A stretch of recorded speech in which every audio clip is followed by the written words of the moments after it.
विजय कारगिल दिनाच्या निमित्तानं 26 जुलै 2026 रोजी मुंबई येथे आयोजित करण्यात आलेल्या विशेष कार्यक्रमात नांदेड जिल्ह्यातील मुदखेड शहराचे रहिवासी कथा माजी सैनिक लक्ष्मण देवदे यांना त्यांच्या प्रतिदीर्घ सैनिक सेवेसह राजकीय सामाजिक क्षेत्रातील उल्लेखनीय योगदानाची दखल घेऊन सैनिक फेडरेशनच्या वतीनं सैनिक रत्न पुरस्कार प्रदान करून गौरवण्यात आलं।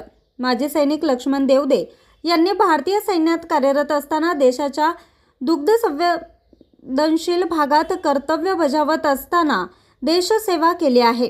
त्यांनी आसाम, मिझोराम, नागालँड, पंजाब तसेच जम्मू काश्मीर आदी विविध ठिकाणी आपली सेवा बजावली। पंजाब येथे ऑपरेशन ब्लू स्टारच्या काळात देखील त्यांनी आपलं कर्तव्य बजावले। तसेच श्रीलंकेत भारतीय शांती सेनेच्या मोहिमेत तब्बल 2 वर्ष अत्यंत प्रतिकूल व आव्हानात्मक परिस्थितीत देशसेवा केली आहे।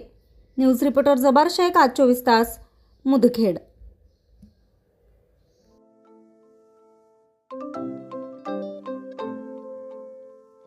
नवनवीन आणि ताज्या घडामोडींसाठी आज 24 तास सबस्क्राईब करा।